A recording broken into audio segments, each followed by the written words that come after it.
Welcome to Lead Smarter, the podcast where you'll hear powerful, no-nonsense conversations about leadership with today's top experts and real-world leaders like yourself. Get the inside strategies, insights, and secrets they've learned on the journey to lead smarter. Let's dive in. Today on Lead Smarter, we're turning up the volume on what it truly means to lead with confidence because our guest is none other than Alyssa Dver. Alyssa is the founder and CEO of the American Confidence Institute and the powerhouse behind the ERG Leadership Alliance, the global voice for employee resource group champions. She's an 8-time author, a 2-time TEDx speaker, and has coached over 350,000 people around the world on the science and skill of real confidence. You may have seen her as the confidence educator for IT Cosmetics and a spokesperson for L'Oreal, or heard her hosting the Real Confidence podcast, where she's reached over 100 episodes. She's a Stevie Award winner for thought leadership, named one of the top 10 pioneering women leaders in business for 2024, and advises innovation centers for both MIT and Wharton. If you're ready to elevate your leadership with credibility, clarity, and yes, confidence, then buckle up. Alyssa Dver is in the house. Alyssa, welcome to the podcast Lead Smarter. Let's dive in. All right, Alyssa, thank you for joining us and for jumping on another conversation with me. I've enjoyed getting a chance to chat with you previously, learning more about you and what you bring to the world when it comes to the science of confidence. I had a chance even to look at your podcast. Obviously, you've been doing this for a while. I wanted to congratulate you for passing the milestone of over 100 episodes yourself, and thank you for the time that you're additionally spending with us. And I'd like to just dive into it a little bit. On our podcast, we try to focus on leading smarter and what it takes to lead smarter. And as it relates to the core of your expertise, I know you do a lot of things, but when it comes to the science of confidence, I would love to talk more about that with you. I wouldn't even know how you would separate confidence from effective leadership. I think they have to go hand in hand. I can't imagine that it would be possible to do one without the other, but I would love to hear more specifically about the science of it. Now, I know that that's really broad, and I know you call yourself a neuro nerd, which I think is great. I would not have used that term for myself, but I definitely resonate with it. So if you could maybe give us some of the high level, because I know you could go really deep, of what the science of confidence is when you refer to that. When it comes to the science behind it, can you give us a little bit of an understanding of what you mean by the science of confidence? It is a huge question, David. I So know. I'll take some bites out of it. And then, of course, you can continue to ask more as we go along. Sure. But, the perspective that I have now, and this is after being a leader for a lot of years, studying the science and everything else that comes along with leadership development. You said that you can't really be an effective leader without confidence. And I think part of the reality is that we try and teach people to be leaders, right? We give them the operational kind of, negotiation skills and communications and executive presence. This is one of my big soapbox things. Like, we tell them how to stand and how to walk in and how to dress. But none of it matters if you don't have confidence, right? It's so fake, and it's clearly fake. It's fake in the person themselves. I mean, they you can see it on them and everyone feels it. And a great leader, or even a mediocre leader for that matter, if they have at least the confidence in themselves, they're going to radiate that to everyone else. So the impact you have, even before you say or move, is going to come into that room with you if you're confident or not. Right. And, Right. this is kind of like the underlying for everything. I mean, not just leadership, for everything. And, a lot of teachers in my world, educators, and I say, you can't really learn if you're not confident that you can learn. You can't even really have a good relationship with other people if there's not some confidence in your ability to do that. So it is, to me, it's almost more important than water, right? Or air. It's like you got to have some confidence. Now, science wise, we're not going to go too deep too quick, but Sure. the title of my last confidence book was specifically Confidence is a Choice. And it's a profound statement because not only is it saying to you that you can choose to be confident, actually, the definition of confidence is choice. And what I mean by that is that when you think about the word confidence, right, the roots of it being having faith, having certainty, having trust, You decide if you do or not. So today I'm in Boston. It's a little gray out, but I read the weather and they said there's a low likelihood of rain. So when I go to the dog park later with my pup, probably won't bring an umbrella, right? That's just kind of part of the okay, it's likely it's not going to rain. I'm looking out the window. It's all right. But could it rain? Of course it could rain, right? Weather people are known to be a little erroneous, right? So part of this science is understanding that we make decisions all day long about things, and the certainty of those things is when we say, "Okay, I'm confident it's gonna rain or not gonna rain. I'm confident this is the right text to send. I am confident that this is what I wanna say to my boss." Now, you don't always say that to yourself out loud, Right. of course, but in your brain, that's what's happening. Now, what screws that up in a big way is fear. So if I'm in a situation, psychologically feeling unsafe or feeling that if I say something like to my boss, I might get fired, Right. or, that if I wear the wrong thing, somebody's going to think I'm a loser. Or if I stand up and raise my hand in a meeting, they're going to think I'm stupid. Any of those kinds of fears. And we say there are three main fears that kibosh confidence, and one of them is the fear of failure. One of Right. them is the fear of regret. It's a big, like, scary thing that I may say or not say something and later come back and ruminate and feel terrible about it. And the last one is the fear of rejection, is that people will not like me and they won't think I'm cool, right? So if those 3 fears, any one of them is triggered, something happens in the environment or something from my past, Right. right? And we can Yeah. really dig into that. I will be less able to have the cognitive ability, the brain power to make that decision of certainty. And instead, I will go into my brain stem basically as my main reaction. And that reaction is going to be one of survival, it's one of protection. So, what we see, and I'm going to give you a little bit more of a logical scenario. Let's say you're in a meeting Mhm. and all of a sudden you're called upon to make a statement or comment and you're like, shoot, they're going to think I'm an idiot because I don't know the answer. Your functional reaction is all of a sudden either to get very aggressive and defensive, somehow come back and be like, why are you asking me? Or, why don't you ask him? Or I don't know, "Well, why are you calling?" Like that kind of that reaction. Or to get very quiet, to be like, I prefer not to answer that, right? Neither one of those are very confident responses, are they? No. Yeah. So that fear triggers a moment we call the amygdala moment, where your amygdala in your brain is like, okay, guys, we got to make a decision upstairs to prefrontal where we can be really smart and react in a way that's in our best interest that aligns with our values, or we can go downstairs into the brainstem. And most of the time, people will go downstairs. It's easier, it's quicker, it's faster. That's what they've learned to do. Right. Or even evolved to do, I should say, in some cases, right? So, when I say confidence is a choice, what the brain science tells us today through all the technology we have available to us, through all the research that's been done, is when you recognize those triggers, when you feel those triggers, and we do feel them, we can get a little tense, nervous. We have the ability, doesn't mean we will do it, but we have the ability to stop for a second and go, wait a minute, I'm going to react in a way that I want to, that I choose to react. When you do that, that is what the confident moment is. It's like, okay, I got this. But most people don't know how to do that. And that's what we teach them to do. It's not something that I would say is necessarily rocket science, even though there's a little brain science behind it, but it's a skill.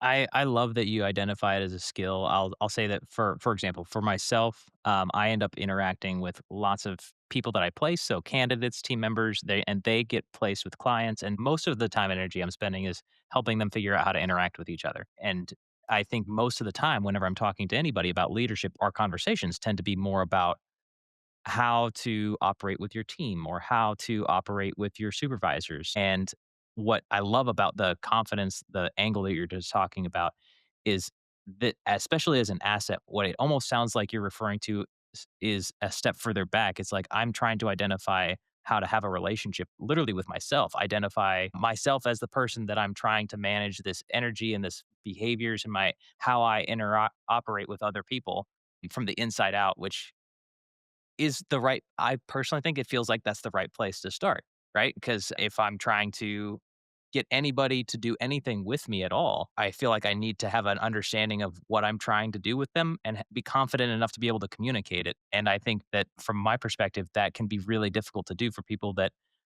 are just starting in leadership or anywhere in their leadership journey. I mentioned before, it seems like you can't separate effective leadership from confidence. It doesn't mean that the confidence, even if you've been a leader for a long time, is a constant thing. I actually like identifying it as an asset or a resource because I will enter a conversation or a situation where I've got a finite amount and I might not be able to meet that required amount of confidence to really be effective in that situation. I would be very interested in your thoughts. Like, how would you recommend to somebody who's trying to develop their own confidence to be able to build it up to be in a situation where they could be maybe a more effective leader? I think just the last time you and I spoke, I was talking about my own sense of imposter syndrome, right? Like I'm in a position of leadership and I might make a decision that I believe is correct, but I'll have this doubt, and that doubt is palpable to the people that I'm leading. So, how would you recommend a leader, for example, to build up their own sense of confidence and their own asset or resources of confidence? Well, I want to tell you 3 bits, very Sure. small bits that I think will change the mindset or at least reframe the way you're thinking about it, which I think is really the answer here. Okay. First and foremost, you have to be confident to admit you're not confident, right? So, and nobody is confident in everything. It doesn't that's not reality, right? So, Right. saying to yourself, I'm about to do something that I'm not very confident in is a confident statement, and that will reflect to everyone else. Now, confidence is contagious too. So, if you're not confident and you're like, oh, right, this imposter syndrome baloney, you know how I feel about it. It's like, Sure. it's stop talking about it, do something about it. If you feel like an imposter, figure out why, right? But if you're in that moment, you're like, oh, I don't know what the answer to this is. What's more liberating to say to your team? Hey guys, this is new for me too. So I would like all of you to contribute as we figure this out together. Right? Come on. That takes a lot of confidence to say it as a leader because a leader, in some cases, are going to think they're supposed to have all the answers. Absolutely not. What your job is to create that psychologically safe place, but that confident space for other people to not only feel confident, but to help you with your confidence too. That's what a great leader does. So, you know, don't pretend you have all the answers because you won't. Nobody's going to believe that you do. And quite honestly, they're going to see right through it. So, number one. Number two is confidence is binary, but it's not absolute. And what I mean by that is you are either confident or you're not. You're not sort of confident, you're kind of confident, you don't feel confident. You either say, I feel good about this and I can do it. But when I say it's not absolute, again, like the example I gave with the rain, there's always a chance that your certainty is wrong, right? That maybe it'll rain, or maybe I'm not as good as I thought I was, whatever. But that part, and in, scientists, we probably all remember back in maybe biology or some of the other science you take in at probably middle school, where you do the bell curve and you have those Yeah. confidence intervals at the end. Guess what? They're coming back at you right now. You're like, why did I ever have to learn it? Because Alyssa's going to teach you again that those tails of those bell curves mean that you're probably right. Statistically speaking, you have a high probability that you're correct, but there's a small chance that you're wrong. And that small enough chance, you're like, okay, I can live with that. And if you were in a scientific lab, it would be the same thing. Like, okay, we've done this experiment 82 times, and chances are it's going to be right again. But something could be weird today, right? The barometer or the ingredients or whatever we're doing could be a little bit different than yesterday. And there's a Right. slight chance. So we say that we are confident enough, and that enough really makes a difference, right? Because you're giving yourself the compassion, the leeway, the space, whatever you're going to call it, to be wrong because we're human. We're not Right. ChatGPT. ChatGPT can be wrong too, just for the Yes, again. right? So, number 2, going into that space where you're saying to yourself, "I'm not perfect. I don't have all the answers. I could be wrong." My third thing is don't take yourself so seriously. Like, and I don't mean you personally, David, but all of us, right? Like, as a leader, you are still a human. And the best quality I think that a leader can bring to the table is their humanity. Now, I know it's a little bit of a sensitive topic in today's political environment, but how can you expect your team to be creative, to think freely, to give their best if you're creating a situation where you're saying to them, "Ooh, I'm scared about saying something," Right. when they shouldn't be? Of course they're going to be. So, coming with a little humility and some humbleness and being like, I'm a leader. Yeah, that's my title. But guess what? I got up this morning and put my pants on one leg at a time, just like you did, and, brushed my teeth and did the same things that you did. And, maybe I have more experience or more something than the rest of you for having the title, but we're all human in this room. One of the things you just said, which I think um, either I myself misinterpret and conflate a lot, or maybe generally, I would say people maybe misconstrue whether or not humility and confidence are opposites, or they're not. You know what I mean? Like, you can't be humble and confident, but what you just described is actually very specifically the opposite. In fact, you it demonstrates confidence to be able to be humble. I would be surprised if that doesn't seem intuitive to me. Just those two words don't seem intuitively combined, but you did combine them in a way that's elegant and intuitive and makes a lot of sense, and it creates that space for people that are being led to be able to participate in a way that they can feel confident that they will be able to engage. So that's a very interesting combination. And I also love the element you described when you talked about confident enough. It kind of to me sounds like you're talking about the confidence and in science. And I love that combination. Basically it's statistics you're referring to. But you also mentioned to me before that the opposite of confidence is not insecurity. And I would love for you to tell me more about that because I would have intuitively thought it is. Right, and I love that you brought it up. It's one of my favorite topics to talk about because, I think what you were referring to before when you said humility or humbleness is not, you wouldn't see those in the same mix. It's because a lot of Yeah. people think of confidence as arrogance, Right. or they think of it as overconfident, and those are polar opposites. And here's the funny thing is that people who are overconfident actually believe they have absolute certainty in their head that they can do something. And everybody else is like, "Hey, dude, like, you can't do that. Like, you don't have the goods, right? You don't have the data. You don't have whatever it is. You should not have that certainty." That's overconfidence. Right. Arrogance, I said, is on the other spectrum. Arrogant people actually know that they're not confident. And what they're trying to do is bully and otherwise make up for that gap by taking other people's confidence away. So they wanna let Do you believe they actually don't know? Is it possible that an arrogant person doesn't realize that they're arrogant and they think that they're right, but discover they're not down the line? Is that Absolutely. Absolutely, and here's why. Because when I answer your question now, finally, the opposite of confidence is actually guilt, and what I mean by guilt, it's kind of like, "What?" Right? The opposite of confidence is guilt, because when you are making those decisions about how you wanna behave, what you're gonna say, what you're gonna type, what you're gonna convey, behaviorally and visually, when you're Mhm. making those decisions, whether they're very conscious or subconscious or unconscious for that matter, the rule book that you play by is your values, your needs, and your wants. So if I value the other people in the room, then if I'm not doing something that's confident, it's because I violated that. I've done something and I feel, oh, right? Right. Right? I see like their boundaries. They're like, when you go play in the bowling alley with the bumpers in there, that this is what keeps Right. us in our lane, in our own values lane, and subsequently when we're in our lane we feel confident. When I'm doing things that reflect that things that are important to me, and I whether I go protest or I send a text, as long as it fits who I am and what I value, I'm going to be confident. An arrogant person, the reason they're arrogant and not confident is because they can't act in their lane, and they don't know how to, so they act arrogantly. And it's interesting 'cause I was actually interviewing someone yesterday for my podcast, and he's a very old school military leader. And his whole approach is to basically kick an arrogant person hard, like, verbally hard, like, "Knock it off. This is not my problem, it's your problem." And I said to him, "How's that work for you?" Yeah.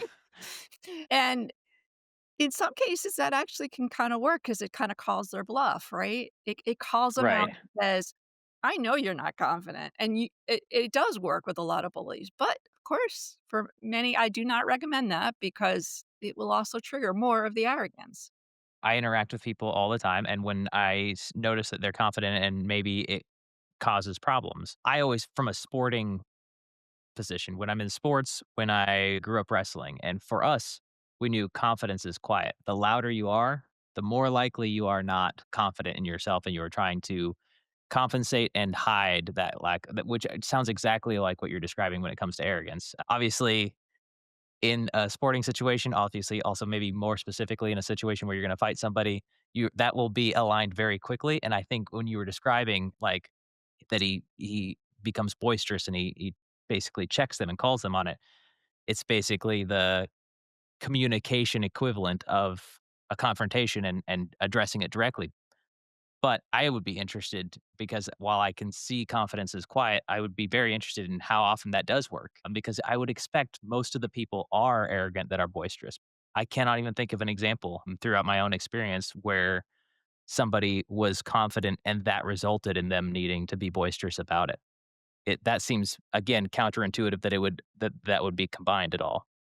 Yeah, I mean, the old adage that people who have real money don't tell you about it, right? They don't Yeah, brag about it. It's like people who are confident don't need to. And we started this whole body of knowledge back in 2015 by interviewing Olympic and professional athletes to really understand, what was going on. Now, at that time, we were just getting functional MRI data from brain science, so a lot of it was still very kind of psychologically, sociologically based research, but, it was very clear that if you're a high performance athlete or a high right, performance leader, and inside you've got that imposter stuff going on, or you for a minute doubt that you're gonna be able to beat your opponent, you might as well not compete. You're done before you even get on the mat, right? So, you really have to have that inner set of peace. Again, maybe a little humility that I'm gonna do the best I can, and I believe I can beat this person.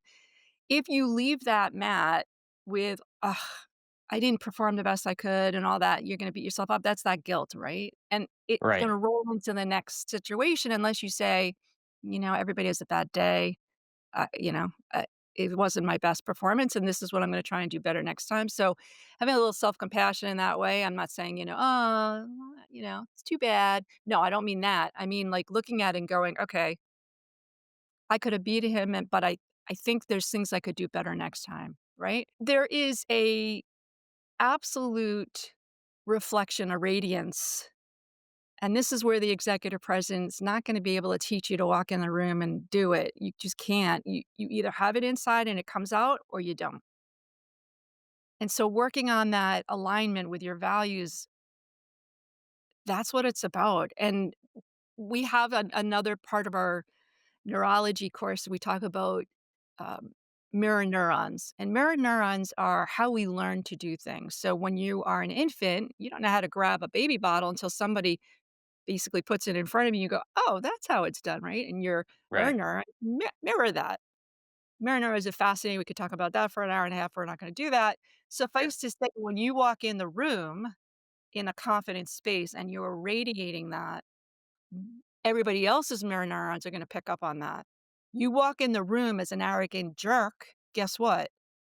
It's gonna raise everybody's arrogant jerks too. They're also gonna get scared and fearful, and they're gonna lock down in their brains. So, the Right. difference between walking in a room with yourself in that calm, peaceful, confident way as a leader and not, you set the tone the minute you walk in the room. Doesn't matter what you say, it doesn't matter what you're wearing. It's what you're conveying, and everybody else will pick up on that. So you wanna own the room? That's how you do it. I love that description. So what you've basically done is you've identified the difference between confidence, overconfidence, and arrogance. And by focusing on confidence, when you bring that into a room and you're able to get people to mirror it, especially if you can, combine it with humility and creating that space, you've basically identified the formula of how to manage your own behavior in a way that will create the highest level of productivity for any group that you're in, and whether or not you're the leader of that group. Yep. That's probably the most insightful combination takeaway, actually, just for me. While I want that to be true, and I think intuitively think that's what I should be doing, I've not put together the science of it or the risks of not doing it correctly in that way. So, thank you so much for basically breaking that down for me, and hopefully for people that are listening as well. I'm sure it's going to be very useful. Some of the go-to fails of arrogance and things like that, I get to see that a lot, and it's you know, you can say, "This doesn't feel good. I don't like what you're doing."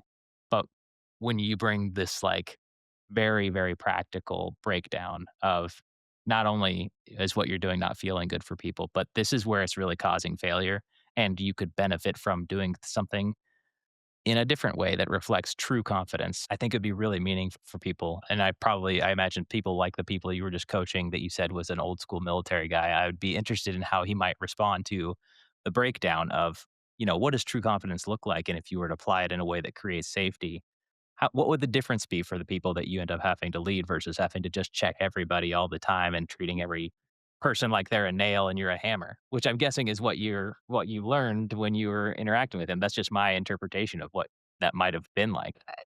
There's 2 things that I think maybe even more profound than what you just said was profound, and one of them is not everybody's gonna you have to have a will to have a way, right? We know that, and so if you're gonna expect somebody to change or make a choice that is better, they have to want that, right? So, Right. you have to pick your battles in that sense where it's like, is this person open-minded enough to do it? Not everybody will be, and not everybody will be in the right space to do that. Like, especially as a leader at work, for example, we don't know what that person has gone through in their life or last night or this morning.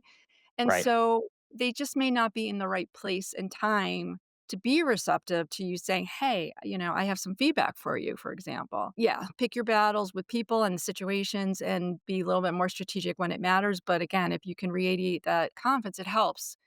So not everybody's gonna have a will, not everybody's gonna like you. I mean, you can be as nice as you wanna be, and this is probably more for some of the female listeners, and I'm not trying to genderize this, but a lot of women, not all, are so preoccupied with being liked that they won't step up into leadership roles. They're not gonna tell somebody to knock it off, and my friends out there, you gotta get over that because not everybody's gonna like you no matter what you do, and that's alright. That's alright. Should they still follow and respect you if they're the leader? Yeah, they should, but doesn't mean they Yeah. have to like you. So, that's another big, like, liberating thing, but here's the big, David, are you ready? Yeah. Yeah.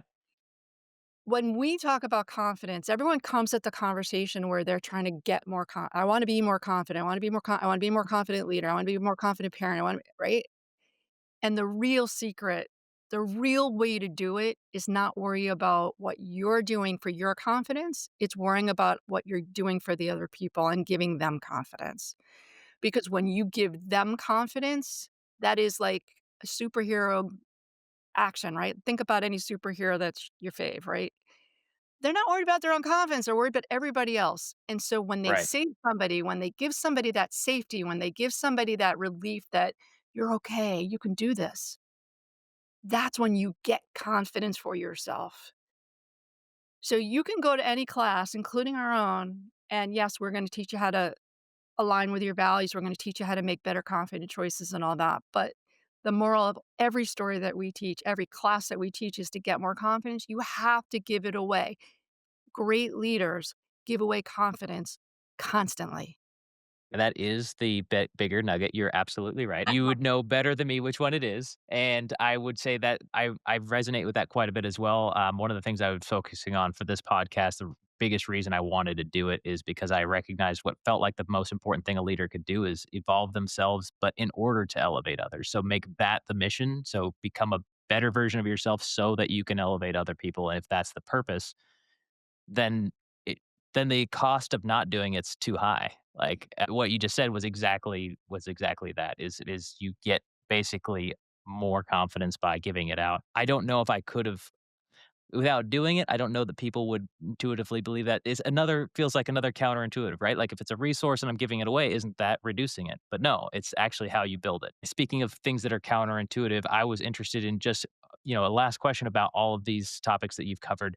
When you say that guilt is the opposite of confidence, I'll just count, maybe it's like the enemy of confidence. How do you personally end up coaching people who deal with guilt in order to deal with what would be the enemy of confidence so that they can focus more on being confident? Alright, so it's not the enemy. Okay. It's actually no, I mean, I think it's great. I'm glad that you even said that because it's a signal. It's Okay. like even like pain, when you have physical pain, like your neck and your back, and you're like, "I'm all stressed," right? Or Right. just any kind of signal that your body's giving you. It could be a stomach ache. It could be, because everything's connected and, especially between the head and the stomach. Right. Those were all signals. Guilt is a signal. It's saying to you, "Hey, you just did something or you're about to do something that doesn't jive with your values." So it's a wake-up call. It's when your body or other parts of your brain are trying to get that attention in your prefrontal to say, "Hello up there, you're not doing your job because we're gonna go against something that's important to us." And Okay. think about any time you've done something, and we've all done it, where you're like, "I know this is the wrong thing, but I'm gonna do it anyway." You feel guilty. It's because Yep. your brain does know. And so they're signals. They're not enemies, they're signals. And actually, if we Okay. make friends with those things, if we say, "Okay, I'm gonna listen," your inner critic, same thing. The inner critic is a signal. Listen to them. They're trying to coach you, but you're not paying attention. I say to folks, if you've got that perpetual backache, it's because you're not listening to the signal. So it's pay attention and then adjust accordingly, it sounds like. You had also mentioned that about the imposter syndrome. You sound like you'd be a tough coach because when I brought that up, you said your response is just, well, just get over it. You know, don't stop focusing on. It's not just get over it, but, like, imposter syndrome is also another signal. It's saying to you, "Hey, I'm not 100% certain. I'm not confident that I Right. can do this, whatever this is." And so figure out why. Is it because you've never done it before? Is it because you don't have enough data? You go ask some people that you trust that can give you some feedback. Figure it out. And either you're gonna go, "Okay, I need to learn how to do this piece that I feel like I don't have mastered yet," Right. or it's gonna convince you that you can do it. But miring in something like imposter syndrome, just saying, "Oh, I just have imposter syndrome." For me, yeah, I'm a tough coach. I'm like, "All right, good for you. Let's get on. Let's figure out It's a why." nice first world problem you got there. We'll just Yeah, get past well, that. yeah, I mean, come on. It's kinda like a lot of things, and I don't get me started on this, we'll go for another hour, but, like, as humans, we love to give syndromes and excuses, "Oh, long tail Right. COVID, it's this, it's that, I'm overwhelmed, too much decisions, this, that." Okay, now you know what the problem is, let's do something about it. But miring in it, that's not gonna make you more confident. Yeah, that totally makes sense. I would love also, so I know not only are you somebody who reads books, but you've written several. I would love to know from your perspective. We're going to show a list of what your recent books are, what all of your books are. What books would you, other than your own, recommend, but also of your own, which would you recommend for somebody who is looking to build their own confidence, to be a better leader, or just a better person as they're interacting with people and relationships in general? Oh my god, that's a big question, right? You could start with your own because obviously you know them very intimately. Well, they're right behind my head for anyone who's looking. The black one in the back there is confidence is a choice, and that's kinda reflects everything we talked about today, and then some. It's got some, worksheets and things in it too if you wanna, like, kinda really analyze your own confidence, so that one would be the one that I would say start with. As far as other books on confidence, here's the thing, there's a lot of people out there writing about the topic. Some are a little scientific, some of them are not. I am a big fan of anything that you can read that kind of makes you think about who you are, and here's the funny part. I don't it could be your horoscope, it could be, going in to get Chinese takeout and getting the zodiacs and thinking about, "Is this really like me?" Anything that's gonna give you more insight into who you are. Now, here's the caveat. If you're gonna take an assessment and it's gonna stick you in a box, Right. I don't like those. I don't think we are static as humans, and I don't think putting people in boxes is necessarily gonna help them as much as helping them be more aware of who they are and where they wanna be. So, any tool or system that does that, I'm all for it, but if you're gonna make excuses because 'cause you're an LPDJ, PYQ, it's like being an imposter, right? It's like, no, Okay. no. Is that fair? All right. Yeah, yeah. So, Confidence is a Choice is the book, and then you said anything else that basically helps you understand yourself better so that you can make decisions with more information. Yeah, and there's so many, I don't even know which ones to list. You know, there's a lot of, even older books that I think before the brain science came out, whether it's Stephen Covey's, 7 Habits and things like that, that when you read it, you'll go, "Oh, now I understand why it makes sense," right? So, Right. needless to say, I think, once you understand a little bit more about the brain science, a little bit more about yourself, everything else becomes just reinforcement. Makes sense. And other than for confidence and personal development, what are some books, any book that you're reading right now or that you really enjoy for just casual reading? So, fictional books, anything that, and please, I didn't prepare you for this question. So, what would be the fictional book that you're Well, enjoying? so fictional books. So, I'm reading like really goofy like fiction right now, just because I feel like I'm working really hard and I'm on the computer for so many hours. I just need something like light so I can go to bed. I So, totally yeah, understand that. yeah. So I'm reading some goofy books and just random things that my sister throws at me all the time. But here's the thing: my husband says I write more books than I read, which is not true. Just saying. But I also mix things up. So, like, I just took Animal Farm with me on one of my trips because I was like, I read it in high school and I kinda just felt like I needed to read it. I printed out a copy of the Constitution a couple months ago, years Wow. ago, and I was like, "I That get is to some read light it how reading. much." So, I'm like the weirdest reader, and I remember doing a blog post years ago about you can tell a lot about a person from what's on their nightstand, right? Yeah. Yeah, don't look at my it's bad, it's really bad. I've got, everything from Obama's books to the Constitution, like I said, but also, juicy romance novels and so forth. I have a friend who actually moonlights and sometimes sends me stuff like that. Yeah, a little bit of everything. Whatever I feel like my head needs at the time. Wow. It was the most And of eclectic course, mix brain I've science. heard. Oh, Yeah. yeah, of course. Just throw in some brain Yeah, science I on have a top of really cool book that I it's a little hard read, but it's called Your Brain on Art, like, well, how does art affect your brain? I'm like, and emotions and the brain and, so there's always a brain science or 2 book I on my is this probably the best way to define what you mean by neuro nerd with all of the different Yes, how 'cause things I affect actually your enjoy brain? that. Yes, I really do enjoy it. There's a whole other bookshelf on the side that you can't see of all, kinda neuro books. I like them. 'Em. They're make me and I read a lot online all day long and constantly, but needless to say, I read as much junk too because People Magazine me on Friday nights, don't get in my way. Well, I totally understand. I also end up needing that little bit of a break after what was otherwise just a constant drain of energy in work and trying to study. So, recovery is important too. And that's probably brain recovery. Thank you so much for your time and joining us on Lead Smarter podcast. I really appreciate I've loved getting to know more about what you do and the science behind confidence. Thanks for joining us. Thank you. Hey, thanks for listening to this episode of Lead Smarter. And thank you to the partners and sponsors who believe in our mission to evolve ourselves to elevate others.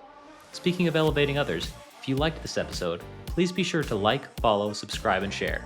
It would mean a lot to me and the team that works so hard behind the scenes so we can all learn together.